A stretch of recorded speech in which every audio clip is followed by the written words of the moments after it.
Welcome in to Talkin' Ball Monday night. I'm Bobby Burton, joined by Jerry Hamilton. This is On Texas Football. Each and every Monday night, we have Talkin' Ball episodes sponsored by our friend John Donovan over at Longhorn Wealth Management Group. Jerry, a lot of stuff going on the 40 acres. I was there today. Not only did we have a press availability from Steve Sarkisian, but also all ton of offensive and defensive players. It was press day essentially for the college football playoff. Then we also got a little taste of practice this afternoon. I got to see the guys spin the ball around the yard a little bit, watch a little bit of practice. Fun times there for us. This is Quinn Ewers. I think that first one was to Matthew Golden. The second one here is to Arch to Silas Bolden. They were throwing around quite a bit today. Just really got about 5-10 minutes worth of practice. The Longhorns getting after it a little bit. One notable absentee from practice today, Sadir Mitchell, not there. The young man from New Jersey, a redshirt freshman or true sophomore, whichever way we want to play it, re-entered the transfer portal. We'll talk a little bit about that and other portal news in this edition of On Texas Football as well. Welcoming in Jerry Hamilton. Jerry, your thoughts on what Steve Sarkisian and the group said today at the press conferences? Yeah, my biggest thing was kind of what was also seen at practices. I mean, Isaiah Bond not even running routes on Monday of game week after having an off week is, I would say, pretty telling about where he's at. Kelvin Banks obviously trying to give it a go here in practice, wearing a big ankle brace as you'd expect.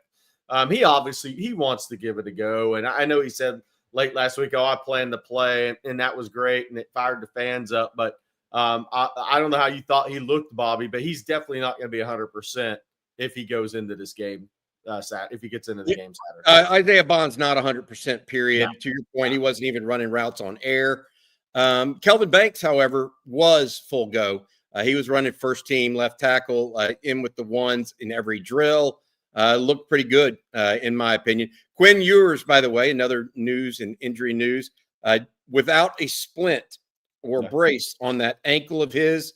Steve Sarkisian said that was the case. It was indeed the case when we got out there this afternoon to watch the Longhorns work out. Jerry, overall, it's a team that's pretty healthy, other than the injury right now to Isaiah Bond. I know Ewers is still fighting it. I talked to him or asked him in the press availability whether or not he was physically feeling pretty good. He did not say he was perfect, but he said he was good. Everybody has his answer was everybody has a little bumps and bruises this time of year. I think he's doing pretty good. He didn't wince during practice or anything like that that I saw, so should be pretty good there. Other than that, I think the Longhorns, other than Isaiah Bond, I think the Longhorns about as healthy as they can be given the circumstances right now.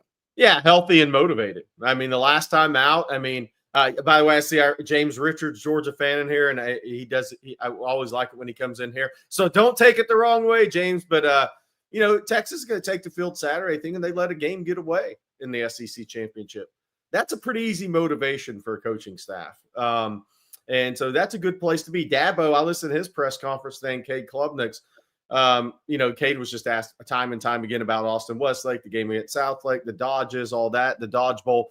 But Dabo, he's exactly where you think he'd be. He's telling his guys nobody gave us a shot to be in the playoffs, and we're a big dog, road dog here, and y'all shucks, man. But we got some players, and we're going to give it a roll. I mean, this game's right up his alley, and Texas is going to be duly motivated for this playoff game. I'm expecting everybody's absolute best shot as you expect in a playoff game, and kind of the way it sets up is perfect for Dabo to give his speech, and the way it sets up for Sark in the first round. Would you rather have had a bye in SEC championship? Yeah, but his team's also motivated because they do feel like they let a game get away in Mercedes-Benz that they should have won. So it's going to be I think it's going to be a heck of a game, and it's really, I think it's going to come down. This game's really going to come down to Texas playing the cleanest brand of offensive football they have since the Florida game. And can Clemson's offensive line stand up for 4 quarters against Texas? Texas has got to score touchdowns, not field goals. They need to be able to run the ball, unlike a week and a half ago now against Georgia. and they need to keep no turnovers. Yeah. Texas goes turnover free in this game. I think Texas wins. If you had the one single thing breaking, Dabo took a portal player. That was one of the things that was interesting that was said today, by the way. Andrew Makuba said he knows every single player on the Clemson roster because they took no portal guys.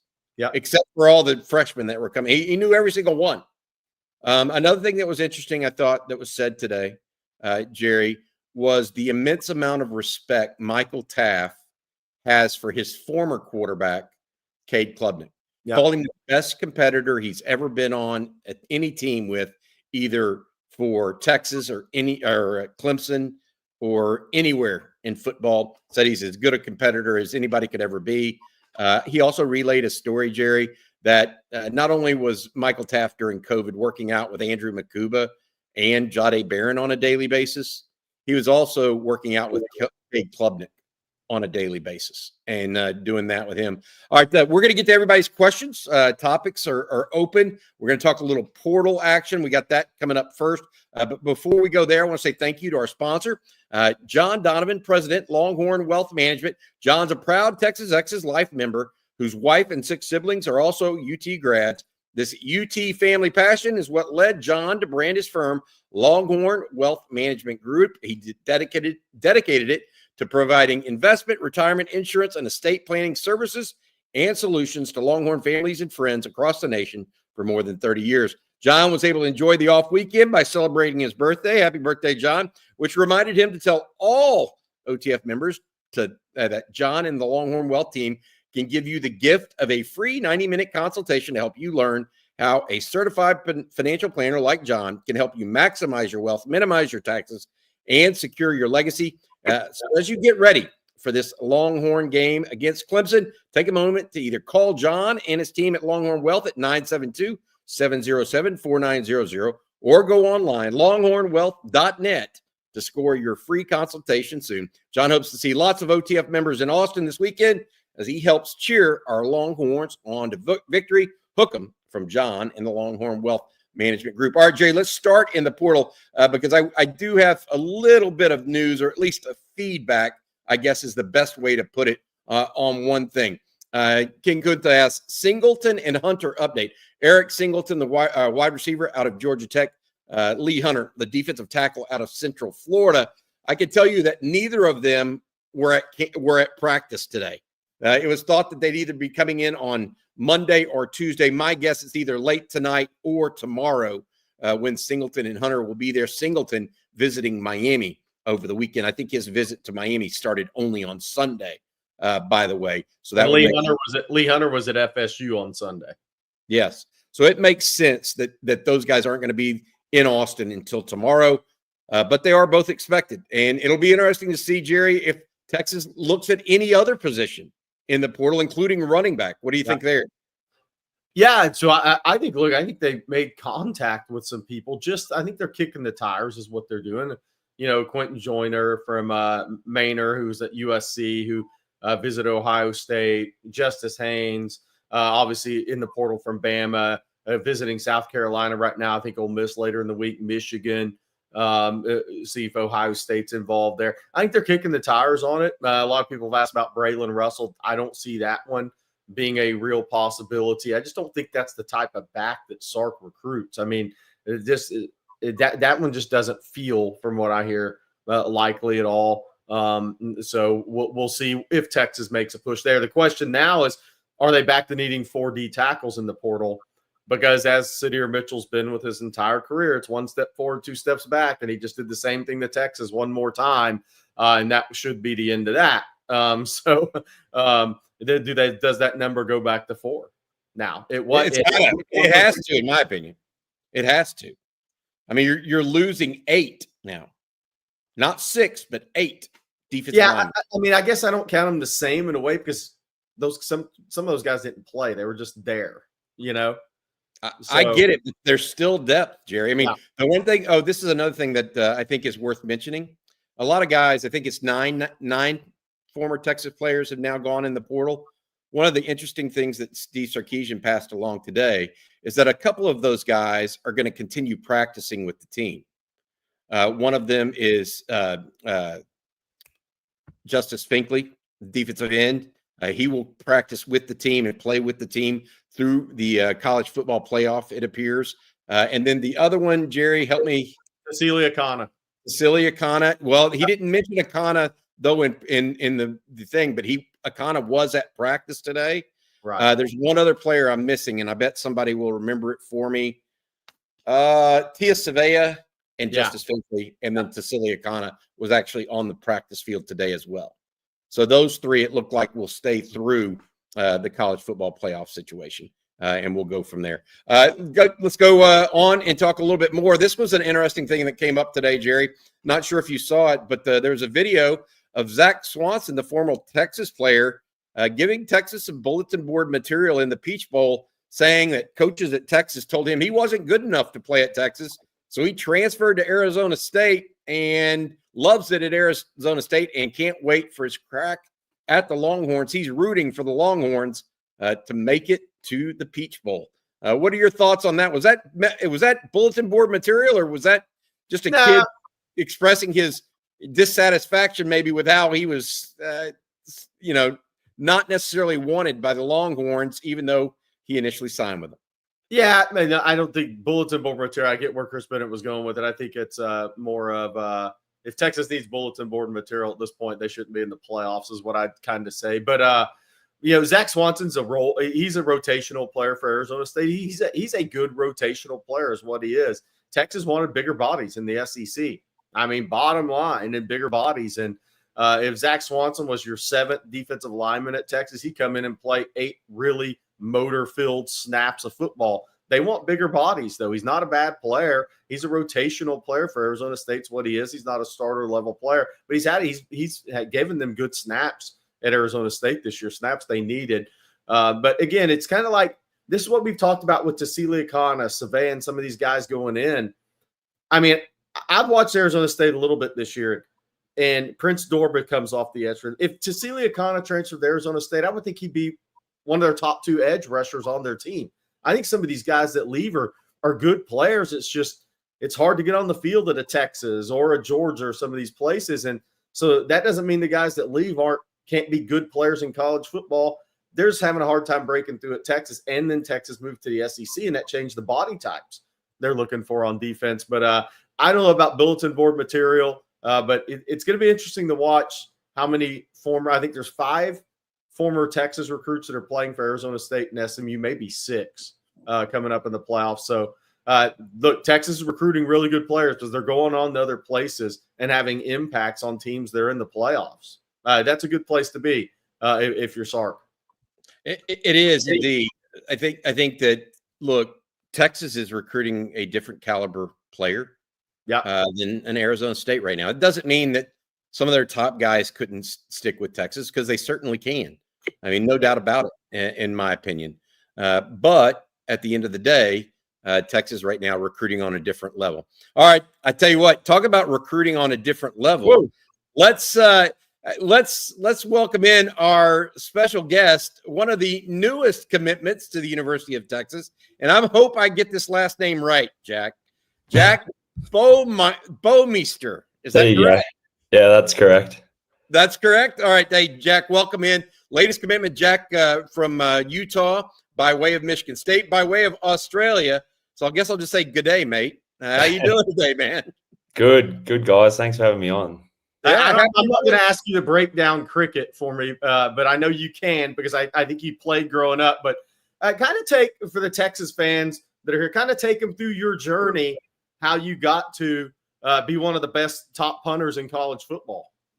I started at Michigan State back in 2019, and then obviously we had that stuff with the COVID and all that, the global pandemic. So I just thought it was a good opportunity to go home and be with the family for that time. And then once all that stuff kind of cleared up, I got the opportunity to go back to Utah, and kind of the rest is history. I've had 3 years at Utah and developed a lot there, and nothing but respect for all the coaches at Utah and everyone that I've worked with. And I just decided once I got my degree from Utah that I was going to transfer somewhere else, and yeah, ended up Texas and couldn't be happier.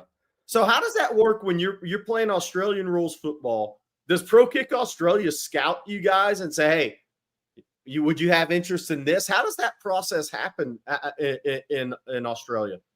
So I started with Pro Kick, but I switched over to Punt Factory when I came back with Utah. But yeah, you kind of just go through training. It's almost like an academy. You just kick, punt, hold, learn how to hold, learn how to punt, and then learn your specialty punts. But yeah, we're obviously not as critical as a quarterback or a receiver, but we take it pretty seriously in Australia as we grow up kicking the ball. So there's a lot of pride that goes into the position, and yeah, learning the craft, as you would say. I gotta ask you this, because I was looking at your stats. You really picked up after your first year at Utah into your second year. Was it just a category? Did you get stronger? What was the reason that you saw your yards per punt really increase? Was there a technical factor that played a role there? What was it? I think I was talking about this with my coach the other day, Darren Bennett. A lot of guys come over in their first year, and they probably don't get the results they want to get, whether that's just because you're new to the game or you're just learning the looks that you're getting.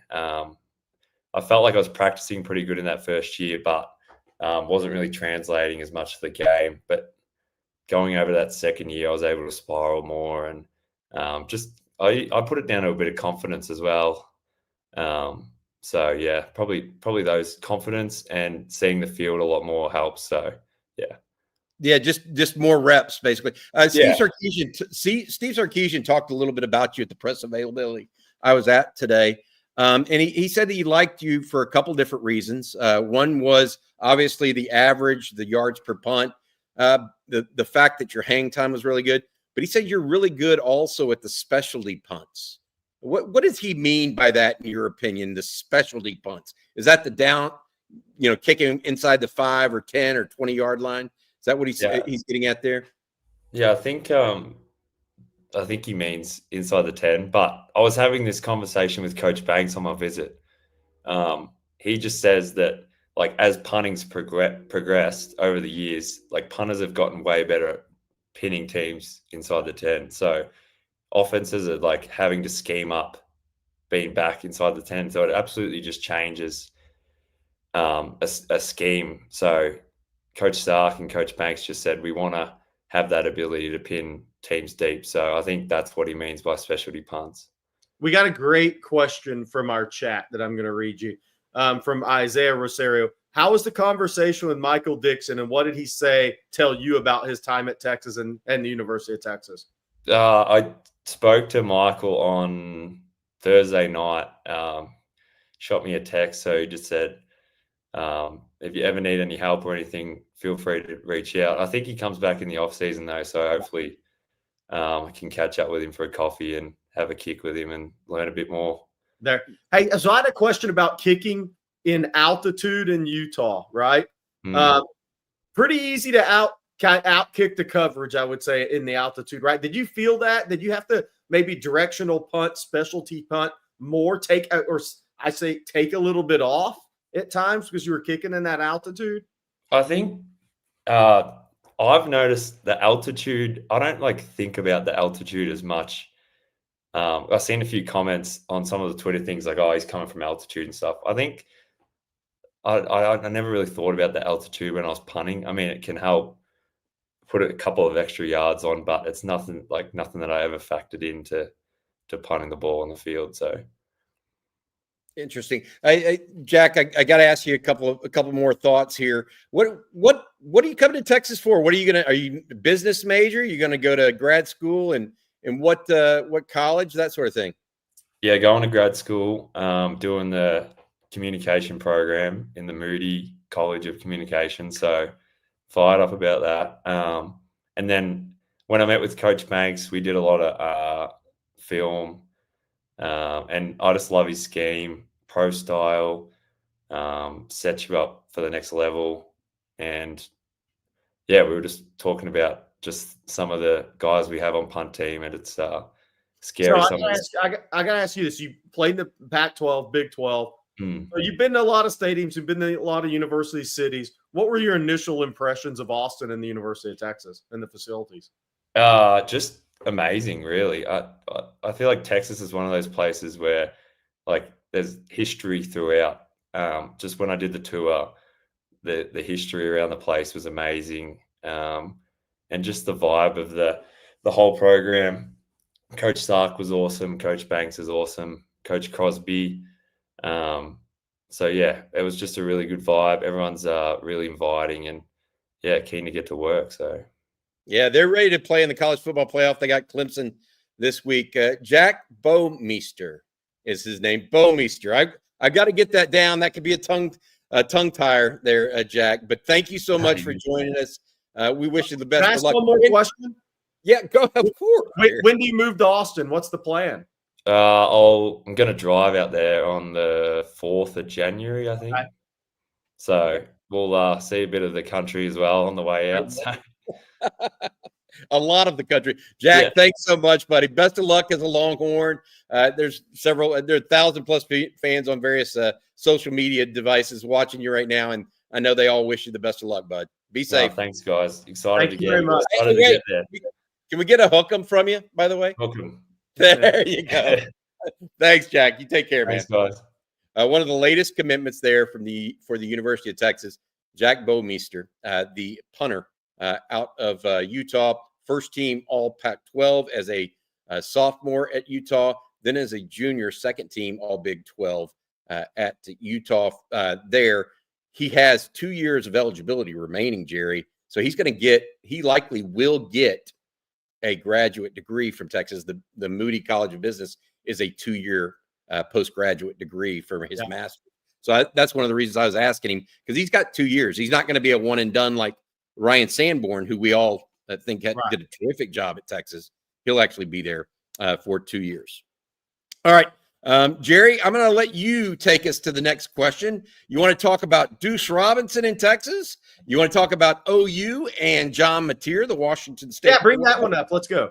All right, let's do it. John says, if OU gets John Mateer, that's the Washington State quarterback, as well as their offensive coordinator at Washington State, how competitive will that make OU next year, especially versus Texas? Well, they better start putting some pieces around them. Eugene Brooks, the offensive guard out of California, the freshman, he hit the portal today. He's a really good player. I mean, Texas went after him. They didn't necessarily push for commitment at the end. Regardless, that guy's a really talented player. So they lost another young offensive lineman today. And we'll see what Emmett Jones does rebuilding that wide receiver room. I mean, I don't care who their quarterback is. They got to put some pieces around them. But familiarity with system, obviously. It's kind of like the whole Diego Pavia. Staff comes from New Mexico State to Vanderbilt, so there's familiarity. It's not like you're transferring and learning a new system and terminology. He slides into everything still the same that will help him with his transition. I think he's got a couple of good backs behind him. Tight end left with the LSU. I mean, Oklahoma's got a lot of work to do. Now, the majority of their main defensive players that aren't going to the NFL will return. They haven't really lost anybody in the portal defensively that's a backbreaker for them.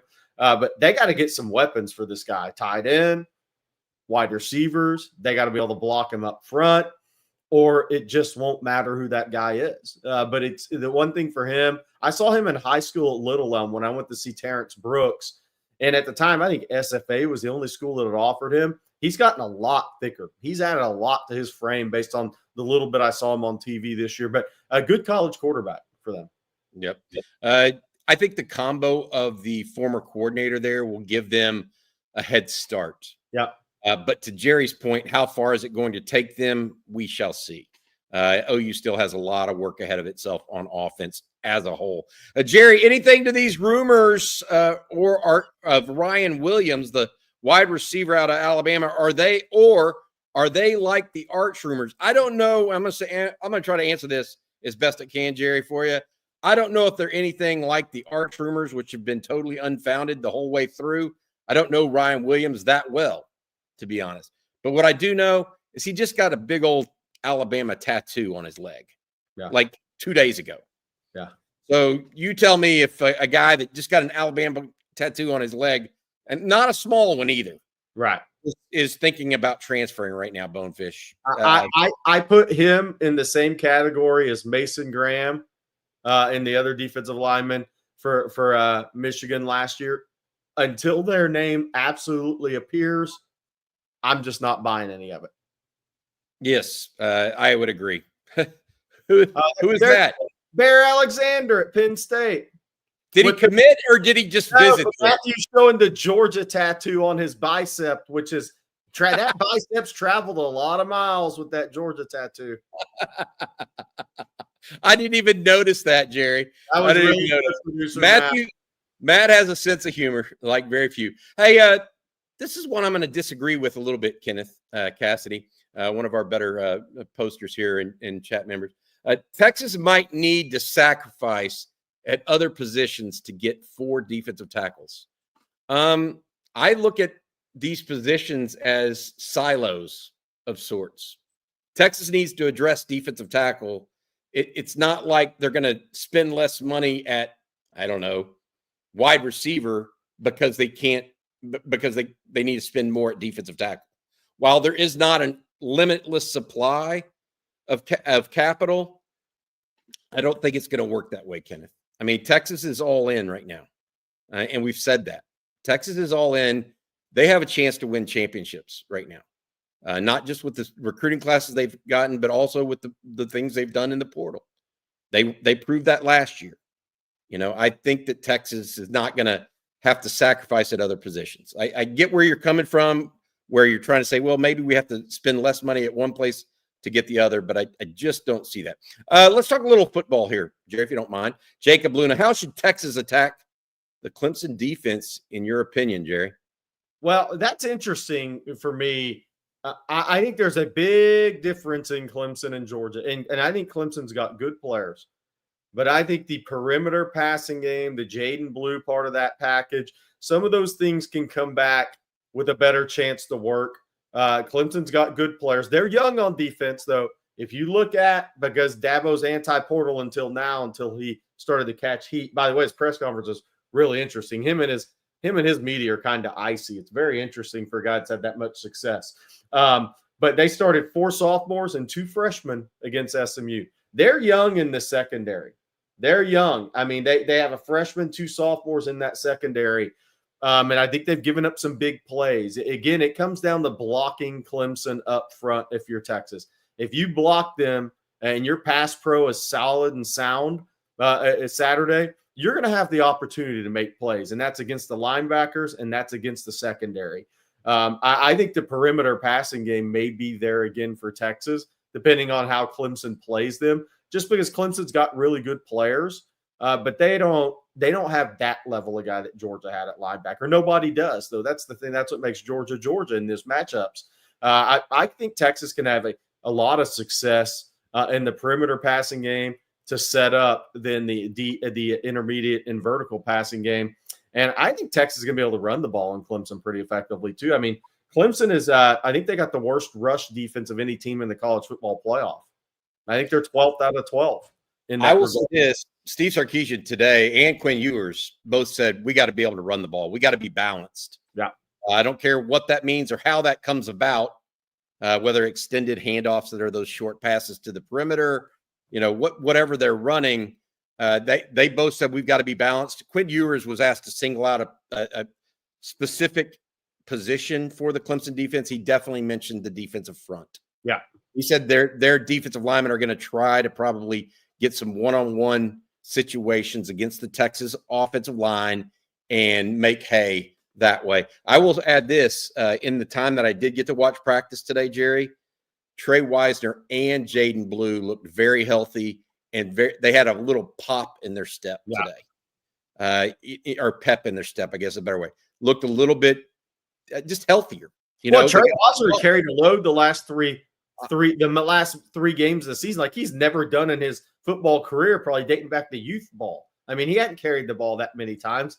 33, 19, 25. I mean, DeSoto played him half running back, half slot receiver his senior year. He's a very tough guy. He needed a rest. His body probably feels a lot better right now after having an off week plus other time headed into the Clemson game. But yeah, I think, look, Peter Woods up the middle is a future NFL draft pick. TJ Parker on the edges.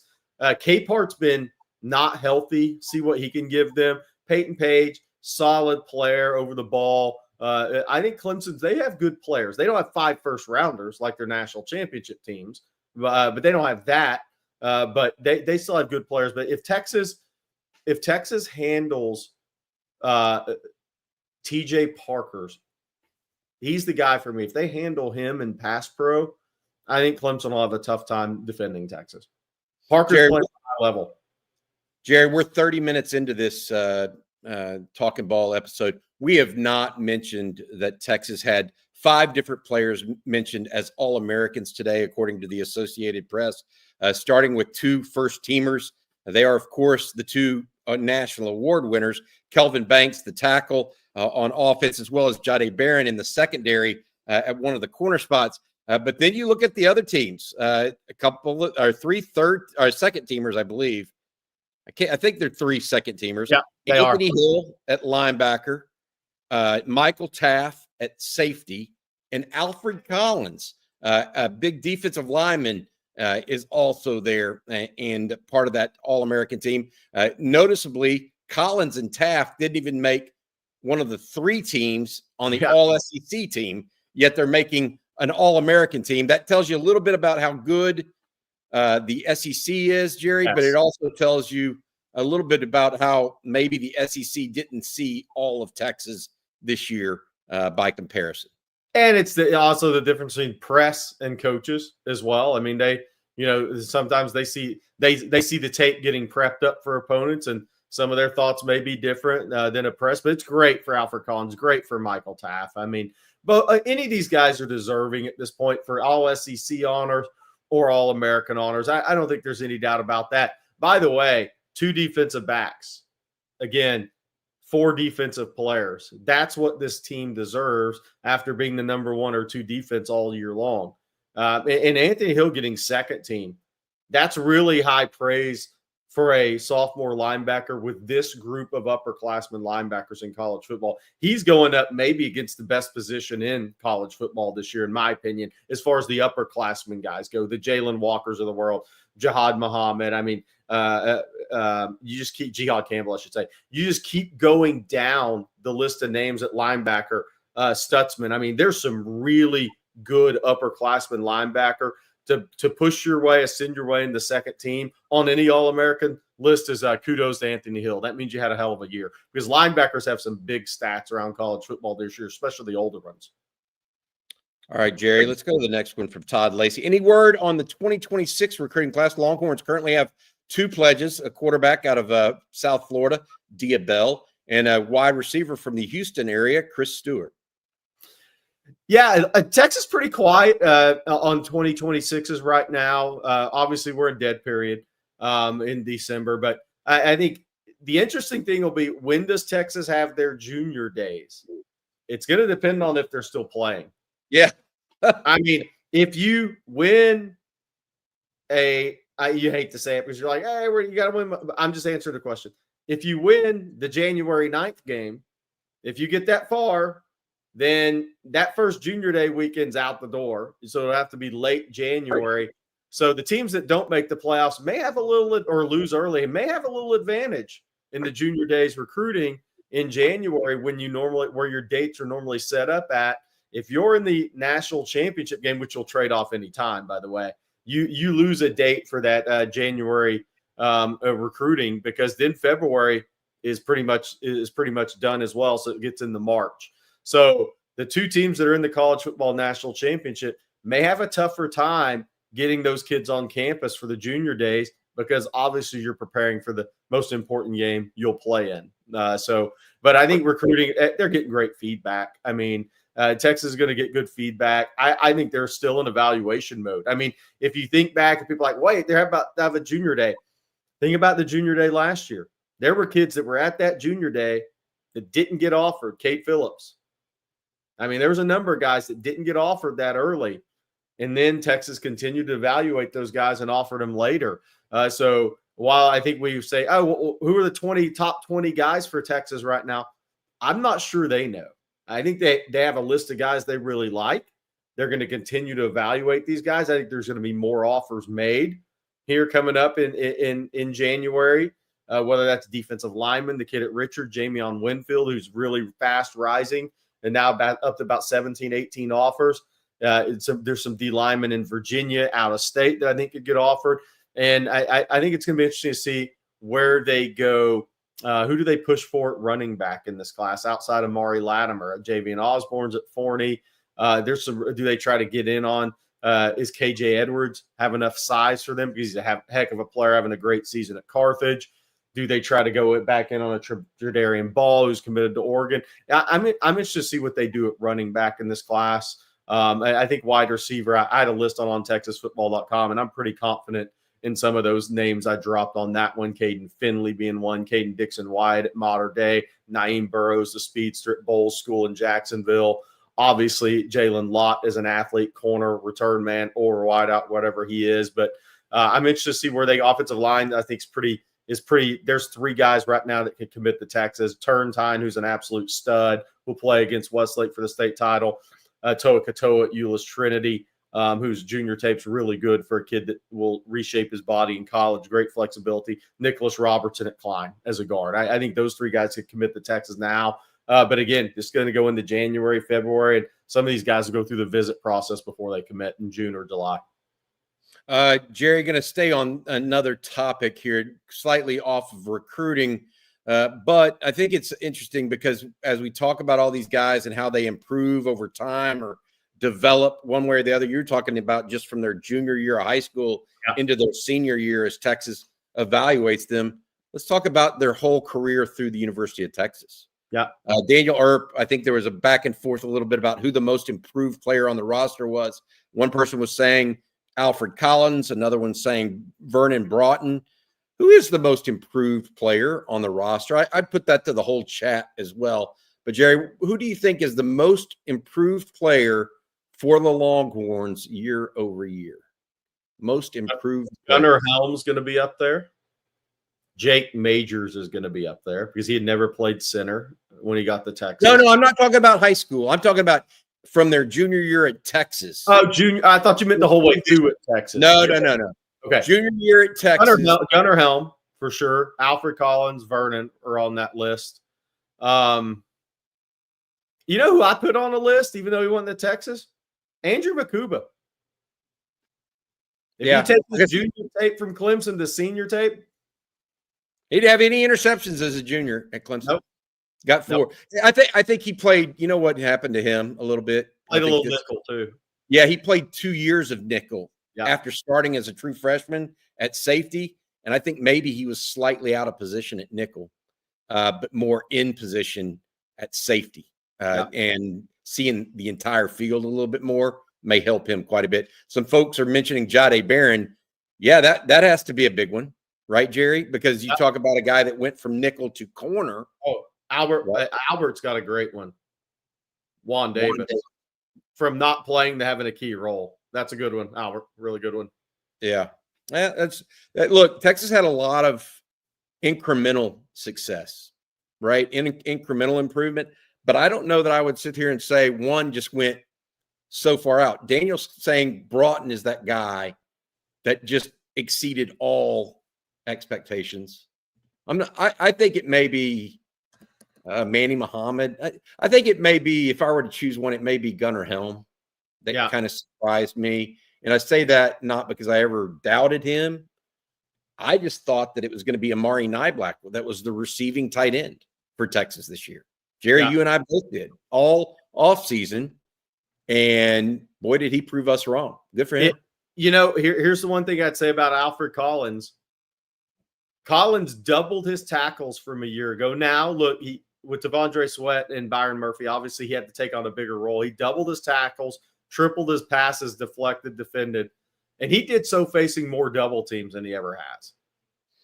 So there may be something with Alfred Collins because his role changed on the team, and then he became the guy that the opponents said, we have to block this guy, and they still couldn't do it. So he didn't have as many favorable matchups this year, game in, game out, and still had tremendous production. All right, we're going to go about 10 more minutes here, Jerry. We got several questions we're going to get to, but first I want to say thank you once again to our sponsor, John Donovan, Longhorn Wealth Management. As a proud UT alum, John has served for 15 years as a Dallas Texas Exes board member, and he's now helping lead the build-out of the Collin County Texas Exes chapter. John also wants to remind everyone that while the holiday season can be busy, it also can provide some downtime. John and his team at Longhorn Wealth want to remind everyone to take advantage of their offer of a free 90-minute private consultation to evaluate how a certified financial planner like John can help you identify the best financial strategies and solutions to maximize your wealth, minimize your taxes, and secure your legacy. Simply call John and the Longhorn Wealth team, 972-707-4900, or go online, longhornwealth.net, to schedule your free private consultation today. John hopes to see all of you in Austin this weekend to cheer on the Horns in the game against Clemson. Hook 'em from John Donovan. By the way, first time Texas has ever played Clemson in football. I happen to know a big booster at Clemson, like gives money to the university and everything. I was texting him today. He goes, look, half the best fans can't go because they didn't know that Clemson was even going to be in a bowl, going to even be in the playoffs. They were thinking they were headed to, I don't know, the Citrus Bowl or something. This time, a couple weeks ago, they were actually surprised by the fact that they're in the college football playoff right now. Hey, I got to ask a question to the chat, Bob, even myself, because I just looked it up while you were doing it. Are we underrating how good Alfred Collins actually was this year? He had 43 tackles, a sack, a number of tackles for loss, 6 passes deflected. This was T'Vondre Sweat last year, guys. 45 tackles, 5 passes defended, 2 sacks. And I don't have his tackles for loss. I think it was like 18. So he had a ton of tackles for loss. Byron Murphy had 29 tackles, 3.5 sacks. Are we underrating how good Alfred Collins may have been facing a lot of double teams this year? That's a pretty huge jump he made. It is a huge jump. The difference, I would say, between him and, say, a T'Vondre Sweat, that's pretty simple, is Texas also had the #1 run defense in the country last year, I think. Correct. And that was a big reason why Sweat and Byron Murphy went so early in the NFL draft a year ago. But I hear what you're saying. Collins may be well, he is probably a better 3 technique than T'Vondre Sweat. Also may play a little 5 in the NFL. Because he's that kind of guy, that size, but still have some quickness to him. Justin Yarbrough, should the portal window be moved to after the playoffs? Thanks, Justin, for the super chat. Sark talked a little bit about that. Sark, Jerry, I got to get your take on this. He was down on the portal right now from a timing perspective. Yeah, he almost thinks that what is going to happen is likely spring practice is going to get chopped at some level. They're going to have to go away from the typical spring practice and make everybody portal in the spring, sometime after April, May. He thinks that's the answer, most likely. And because of that, a typical college football spring practice is probably not going to be there. And instead, they're going to go to more of a pro model where there are OTAs, rookie camp, that sort of thing. So something to watch for and think of, in my opinion. Justin, that's a really interesting thought by Sark on that. I mean, I'd never thought about that before, honestly. I just didn't know. Yeah. The college coaches will not like that if it goes to it, I would think. He seemed to be okay with it. He says, look, the pros have already done all this. They've gone through all this. He said that the problem right now is that and Jeff Traylor said this in his interview the other day, the academic calendar of a university, which typically is summer and winter, terms, kind of bifurcate the ends and beginnings of it, do not match up with the bowl system or the college football playoff now. And it's just, he thinks that they need to have one portal period and it looks like it may need to be in May or June. So that's how you're asking how that would work. Not 2 portal periods, only 1, and they get to go in the summer of whatever school they're going to choose. Fair? I mean, I can see that working. That might be a good workaround. Now, but they're still high school midterm grads, though, right? Oh yeah, that's different. Okay, because the rational team said that Matt will be bad. Freshmen not coming until summer. That is his question was a good one. High school graduates midterm would still come in. That'd be like kind of the rookie camp part of OTA. The problem I have with that initially is we've seen 8 guys hit the door, and there's probably going to be 12, 13. So you're sitting there with 13 kids. Are you that don't plan on sticking around? Are they not going through strength and conditioning? Or are they just hanging out? Because they're NIL, they're on scholarship. That's the difference. They're not professionals. They don't have the pro contract. So what is the deal? If you have 13 guys and you're Sark and you're sitting there, and you're having a meeting, you say, well, we know this guy, this guy, this guy, and you get the 13 guys aren't going to be here. I mean, what does that look like? Do they just hang out and go to school? Or are they still part of the team? Because they're not really going to be invested. That's the hard part for me with that. I don't know the answer. Yeah. I don't know that. I don't know the answer. And I'm not sure anybody does at this point. I'm giving up a little hope that somebody's going to step in here and actually make it all make sense for everybody. Speaking of those freshmen that come in at midterm, Isaiah Rosario, any update for guys like Lance Jackson and when they might join college football playoff practice? He was not out there today that I saw. I will say this, even if he were out there, he wouldn't have been able to go through a full practice like Texas was in because there's an acclimation period. All newcomers. 48 hours, right, Bobby? 48 hours? I think it's 3 full practices. Yeah. Have to be in shoulder pads or just helmets and shoulder pads, can't be in full pads. And Texas was out there in full pads today. Yeah. Edward Kojecki, are we sticking to the recruit and develop for O-line, or has there not been any worth going after in the portal? There's definitely been a couple that probably could play at Texas or anywhere for that matter. Washington State had one go in this afternoon. That could be a real target for OU, by the way. But Jerry, you haven't heard of any Texas tinkering in the portal for offensive line at this point, have you? I have not. And that doesn't mean something can't happen, but that's not the path Texas wants to go down in offensive line. That's just not the path. They have had zero interest in that. But they have confidence in their recruiting and developing at that position, and like the young guys they have coming up. Jerry, we got time for 2 more. Randy Jones says, Phil Moffitt has a bad shoulder that will require surgery at the end of the season. That's Clemson's leading rusher. The backup Haynes is out with an ACL. He's not even on the 2-deep roster for them. So you're correct about that. Is this Texas talk in press availability today about the importance of stopping the run against Clemson? Yes. If they can do that and make Clemson one-dimensional, what does that do, Jerry, for the Longhorns? Yeah, well, so against Pittsburgh, who has a really good defensive staff, Clemson had 346 yards of offense, won that game 24-20. One of the reasons they only had 346 yards is Moffitt had 17 carries for 17 yards. Against SMU, Clemson had 326 yards. Moffitt had 13 for 28.